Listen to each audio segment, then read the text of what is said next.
बिस्मिल्लाहिर्रहमानिर्रहीम। अस्सलामुअलैकुम। सुबह का सूरज तुलू हो चुका था। सुल्तान के लोग अपने अपने कामों की खातर अपने अपने घरों से निकल चुके थे और वक्त के सुल्तान सुल्तान सलाहुद्दीन अय्यूबी बेस बदल कर एक आम दरवेश इंसान बनकर एक लकड़ी के डंडे के सहारे चलते हुए एक गली से गुजर रहे थे।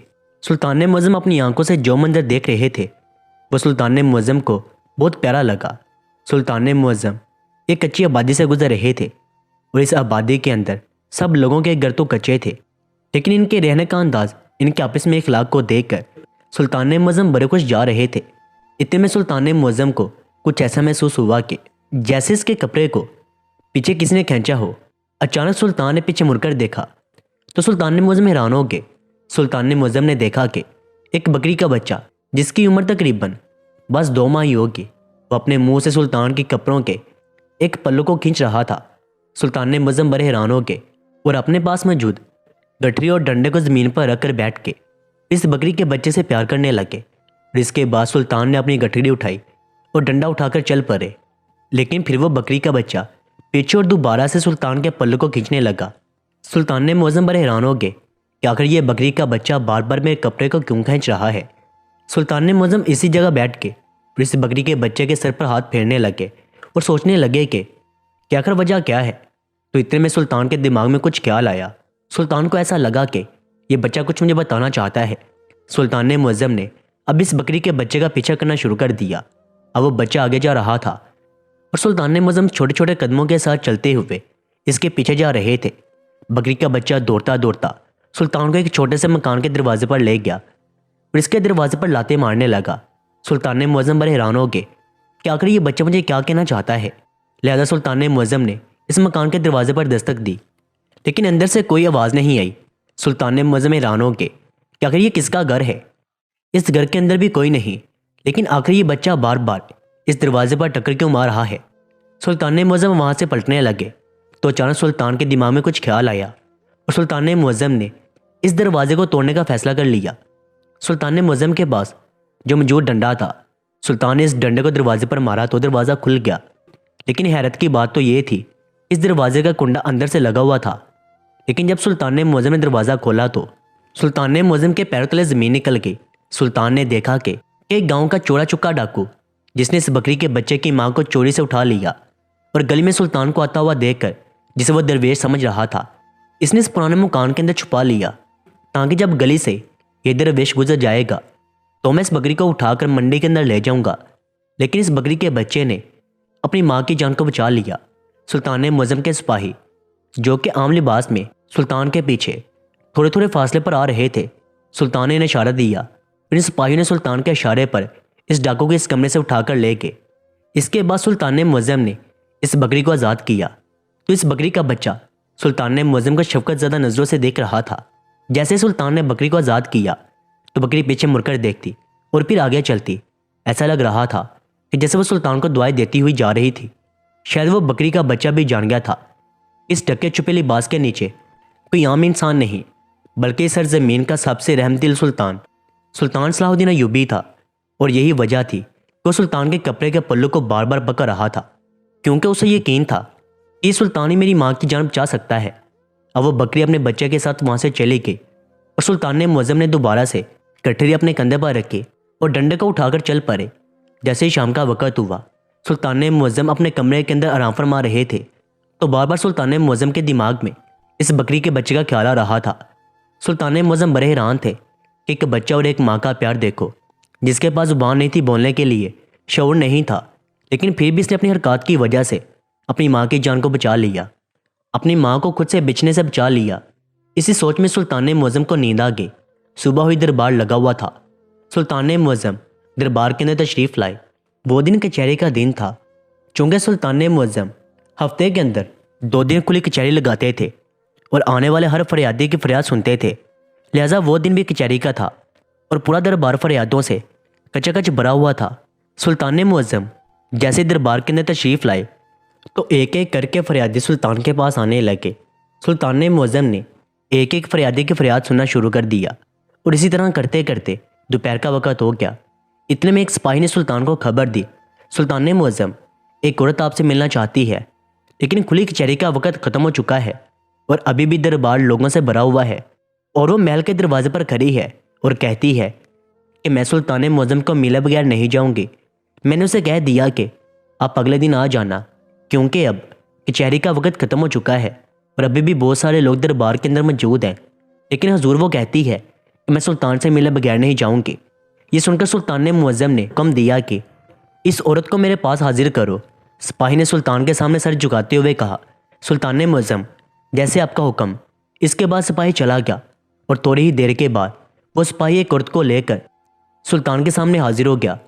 सुल्तान मुअज़्ज़म ने जब इस औरत के हल्क को देखा तो फ़ौरन हुक्म दिया कि इस औरत को एक ठंडा मशरूब का प्याला पिलाया जाए ताकि इसकी तबीयत बहाल हो सके, क्योंकि वो औरत जोर लगाने और सिपाही से लड़ने की वजह से इसका सांस फूला हुआ था। लिहाजा सुल्तान मुअज़्ज़म के हुक्म पर सिपाही फ़ौरन एक ठंडा मशरूब का प्याला ले आए और इस औरत को पिला दिया। पानी पीने के बाद सुल्तान मुअज़्ज़म ने इस औरत से पूछा, बताओ क्या कहना चाहती हो।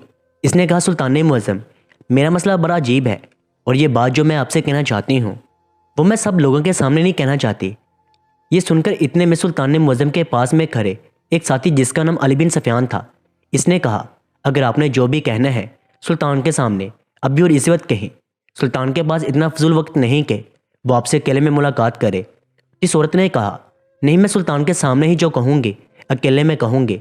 सुल्तान मुअज़्ज़म ने कहा, ठीक है, तुम अभी मेरा इंतज़ार करो, दरबार में मौजूद मैं फरियादियों की फरियाद सुन लूँ, इसके बाद तुम्हारी भी फरियाद सुनी जाएगी। लिहाजा वो औरत दरबार के कोने में आराम से बैठ गई। सुल्तान मुअज़्ज़म दरबारियों के दरबार के अंदर मौजूद फरियादियों की फरियाद सुनने लगे। थोड़ी देर गुजरी। सुल्तान मुअज़्ज़म जब फारिग हुए तो इतने में आपके करीब साथी ने कहा, हजूर, दोपहर के खाने का वक्त हो गया है, सुबह से आपने कुछ नहीं खाया, आप इस औरत का मसला बाद में भी हल कर सकते हैं। सुल्तान ने कहा, नहीं, पहले उसे बहुत इंतज़ार करना पड़ा, लिहाजा उसे मेरे कमरे के अंदर ले आओ। सिपाही गया और इस औरत को सुल्तान मुअज़्ज़म के खास कमरे के अंदर ले आया। सुल्तान मुअज़्ज़म ने इस औरत को कहा, बताओ तुम्हारा मसला क्या है। इसने कहा, सुल्तान मुअज़्ज़म, जो मैं आपसे कहना चाहती हूँ वो मैं सब दरबारियों के सामने नहीं कह सकती थी। सुल्तान मुअज़्ज़म इस औरत की बात को समझ चुके थे कि ज़रूर कोई कुछ खास बात है।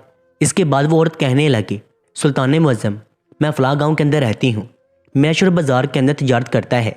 सुल्तान मुअज़्ज़म, मेरा शोहर मेरी शादी से पहले गाँव के एक लड़की को पसंद करता था और वो लड़की बहुत ही खूबसूरत थी, लेकिन इसका बाप बड़ा ही अजीब और ज़िद्दी था। मेरे शोहर ने इसके पास रिश्ता भेजा था, लेकिन इस लड़की के बाप ने इनकार कर दिया था। तो ताजर को बहुत गुस्सा आया और इसने रिश्ता मेरे बाप के पास भेजा। तो मेरे बाप ने मेरी शादी इस ताजर से करवा दी और हमारी शादी को 1 साल गुजर गया। लेकिन सुल्तान मुअज़्ज़म, जब से मेरी शादी हुई मेरे शोहर की साबका मंगेतर मुझे कहती है, तुमने मेरे मंगेतर के साथ शादी करके मुझसे दुश्मनी मोल ले ली है। अगर तुम शादी के लिए हाँ ना करती तो मेरा बाप एक ना एक दिन मेरे मंगेतर से मेरी शादी करने के लिए ज़रूर मान जाता। मैंने इसे कहा कि तुम्हारे बाप ने इनकार किया तो मेरे बाप ने हमें भर ली, क्योंकि मेरा शोहर बाज़ार का एक अच्छा और काबिल इंसान था। भला ऐसे इंसान के साथ शादी करने से कौन इनकार कर सकता था। लेकिन वो कहती है कि नहीं, ऐसी बात नहीं है। सुल्तान मुअज़्ज़म, इसके साथ मेरी दुश्मनी तकरीबन 1 साल से चल रही थी। लेकिन सुल्तान मुअज़्ज़म, मेरे शोहर और मेरे दरमियान जो राज की बातें होती थी आज से पहले कभी इस औरत तक नहीं पहुंची। सुल्तान मुअज़्ज़म, असल जो मेरा मसला है वो ये है कि हज़ूर, मेरी और मेरे शोहर के दरमियान जो भी राज की बातें होती हैं वो मेरी इस दुश्मन तक पहुंच जाती हैं। मैंने बड़ी कोशिश की कि अपनी बातों को राज रखूं। मैं बहुत एहतियात के साथ अपने शोहर से बात करती हूँ, लेकिन हज़ूर समझ नहीं आता कि जब मैं रात को अपने शोहर से बात करती हूँ, जो भी राज की बात करती हूँ, सुबह वो राज की बातें मेरी दुश्मन तक पहुँच जाती हैं और मेरा शोहर कहता है कि तुम वो बातें खुद उसे जाकर बताती हो और इसी वजह से मेरे और मेरे शोहर के दरमियान पेचीदगियाँ पैदा हो गई हैं। सुल्तान मुअज़्ज़म, हमारे घर के अंदर कोई ऐसा इंसान नहीं है जो मेरे साथ गद्दारी कर सके। हज़ूर, बस एक नौकरानी है और वो भी शाम होने से पहले अपने घर चली जाती है। रात को मैं और मेरा शोहर अकेले होते हैं, लेकिन मेरे समझ में कुछ नहीं आता कि जो भी मैं राज की बातें अपने शोहर के साथ रात को करती हूँ, सुबह वो मेरी इस दुश्मन तक पहुँच जाती हैं। अगर सुल्तान मुअज़्ज़म इसी तरह चलता रहा तो मेरा शोहर मुझसे तंग आकर मुझे तलाक दे देगा, क्योंकि इससे हमारी ज़िवाजी ज़िंदगी बहुत मुतासर हो रही है। यह सुनकर सुल्तान मुअज़्ज़म बड़े हैरान परेशान हो गए कि जब एक कमरे के अंदर मियाँ बीवी के अलावा और कोई नहीं होता और मियाँ और बीवी दोनों अपनी बात किसी और को नहीं बताते, तो आखिर इनकी ज़ाती बातें, क्या आखिर इनके ज़ाती राज इनके दुश्मन तक कैसे पहुँच जाते हैं। सुल्तान मुअज़्ज़म गहरी सोच में पड़ गए। वो सुल्तान मुअज़्ज़म के कमरे में मौजूद चीज़ों को देखकर बड़ी हैरान हो रही थी। क्योंकि इसको सुल्तान ने मुअज्जम के कमरे के अंदर जानमाज, कुरान पाक और आपके लिबास के अलावा और कोई खास चीज़ नज़र नहीं आई और वो सुल्तान की सारी चीज़ों को देखकर अपने रब का शुक्र अदा कर रही थी। थोड़ी देर गुजरी तो सुल्तान ने मुअज्जम ने खामोशी तोड़ी और कहा, ए खातून, मेरे पास एक तरकीब है, तुम इस तरकीब पर अमल करो तो गद्दार इंसान जो तुम्हारे राज तुम्हारे दुश्मन तक पहुंचाता है वो ज़रूर पकड़ा जाएगा। इसने कहा, सुल्तान ने मुअज्जम, वो कैसे? जिस जासूस को पकड़ने में मैं नाकाम हो गई, मैंने इतनी कोशिश की, वो आखिर आपकी तरकीब से कैसे पकड़ा जाएगा? तो सुल्तान ने कहा, जैसा मैं आपसे कहता हूँ तुम इस पर अमल करो। इसने कहा, सुल्तान ने मुअज्जम, मैं अपने जासूसों को पकड़ने के लिए कुछ भी कर सकती हूँ। सुल्तान ने कहा, फिर ठीक है, तुम चले जाओ और इसके बाद जाकर जिस कमरे के अंदर तुम मियाँ और बीवी रहते हो, तुम इस कमरे में मौजूद हर एक चीज़ को बारीकी बीनी से देखो और इसके बाद तुम्हें तुम्हारा रास्ता मिल जाएगा। सुल्तान ने मुअज्जम की ये बात सुनकर वो खातून बड़ी हैरान परेशान हो गई कि आखिर सुल्तान ये क्या कह रहे हैं, लेकिन उसे पता नहीं था कि सुल्तान के अल्फाज के अंदर बहुत गहरा राज छुपा हुआ है। वो औरत वहाँ से चली गई और जाते ही इसने अपने कमरे के अंदर तलाशी लेना शुरू कर दी। लेकिन सुल्तान ने इसे कहा था कि जब तुम्हारी मुलाजमा घर से चली जाए इसी वक्त ही तुमने अपने घर की तलाशी लेनी है। जैसे मुलाजमा गई, इसने तलाशी शुरू कर दी और अपने कमरे की हर चीज़ को इधर से उधर कर दिया, लेकिन इससे कोई सुराग नहीं मिला। वो बड़ी हैरान थी कि अगर हमारे कमरे के अंदर कोई ऐसा खुफिया दरवाज़ा नहीं, कोई ऐसी खिड़की नहीं, तो अगर हमारे राज दुश्मनों तक कैसे पहुंच रहे हैं। इसने कमरे की सब चीज़ों को उखाड़ फेंका, लेकिन उसे कुछ नजर ना आया। आखिरकार वो परेशानी की हालत में अपने बिस्तर पर बैठ गए और सोचने लगे कि सुल्तान ने मुझे कहा था कि ज़रूर राज तुम्हारे कमरे के अंदर छुपा हुआ है, लेकिन अगर मुझे तो कोई राज नहीं मिला।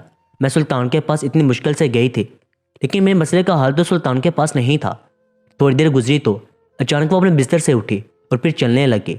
अचानक चलते चलते उसे ख्याल आया कि मैंने दरवाजे पर लगी दीवार पर लगे सब चीज़ों को उखाड़ फेंका, लेकिन कोई सुराग नहीं मिला। लेकिन मैंने अपने कमरे के फर्श का तो मुआयना नहीं किया। लिहाजा इसने जब कमरे के फर्श पर बिछी कलीन उतार फेंके, इसके पैरों तले ज़मीन निकल गई। इसने देखा कि इनके बिस्तर के नीचे ही एक लकड़ी का बना हुआ दरवाज़ा मौजूद था। जैसे इसने कलीन उतारी तो नीचे दरवाज़ा था, और जब इसने दरवाज़ा खोला तो नीचे एक सुरंग जा रही थी। वो डर गई और इसने इसी वक्त अपने शोर को आवाज़ लगाई। इसका शोर दौड़ता हुआ जब कमरे के अंदर आया और इसने भी वो सुरंग देखी तो इसके होश उड़ गए। इसने अपने शोर को कहा कि तुम एक शमा जलाओ और इस सुरंग के ज़रिए जाओ। अगर सुरंग कहाँ जाती है? वो चलता चलता इस सुरंग के नीचे गया। इसका शोहर इस सुरंग के ज़रिए गया तो वो सुरंग सीधी इसकी मुलाजमा जो कि इनके घर में काम करती थी इसके अंदर जाती थी। और जब वह सुरंग के ज़रिए अपनी मुलाजमा के घर पहुंचा तो इसने सीधा खंजर अपनी मुलाजमा की गर्दन पर रखा और कहा, बताओ तुमने ये सुरंग क्यों खोदी? पहले इसकी मुलाजमा वो मुकरने लगी कि मुझे नहीं पता ये सुरंग किसने खोदी और क्यों खोदी गई। लेकिन जब इसने खंजर इसकी गर्दन पर चलाना चाहा तो इसने सब कुछ उगल दिया। इसने कहा कि तेरे साबका मंगेतर ने मुझे बहुत सारे सिक्के दिए और कहा कि मैं अपने आदमियों के ज़रिए तुम्हारे घर से तुम्हारे मालिक के घर तक एक सुरंग खदवाती हूँ, और तुम जब शाम को अपने घर वापस आओगे तो इसी सुरंग के ज़रिए तुम इनके कमरे के अंदर तक पहुँच जाओगे और तुम इनके इतने करीब जाओगे कि इनके दरमियान होने वाली सारी बातें सुनकर मुझे बताओगे। और इसी तरह मैं आपके जितने भी राज की बातें सुनती थी वो सुबह जाते इसको बताकर फिर काम पर जाते थे, और यही वजह थी कि तुम्हारे घर के राज तुम्हारे दुश्मन तक पहुंच रहे थे। ये सुनकर इस औरत का शोहर और वो आग बगोला हो गए और इसके बाद इसने इस जासूस को पकड़ा और सुल्तान सलाहुद्दीन अय्यूबी के पास लाए। इस औरत ने सुल्तान सलाहुद्दीन अय्यूबी का बहुत शुक्रिया अदा किया। इसके बाद सुल्तान सलाहुद्दीन अय्यूबी से दरख्वास्त की कि ये मेरी बहुत बड़ी मुजरिम है, आप इसको सख्त से सख्त सज़ा सुना दें। सुल्तान मुअज्जम ने मुकदमा काजी के पास भिजवाया और इस जासूस मुलाजमा को सख्त से सख्त सज़ा सुनाई गई। और इसी तरह सुल्तान सलाहुद्दीन अय्यूबी की अक्लमंदी की वजह से इस औरत का जासूस पकड़ा गया।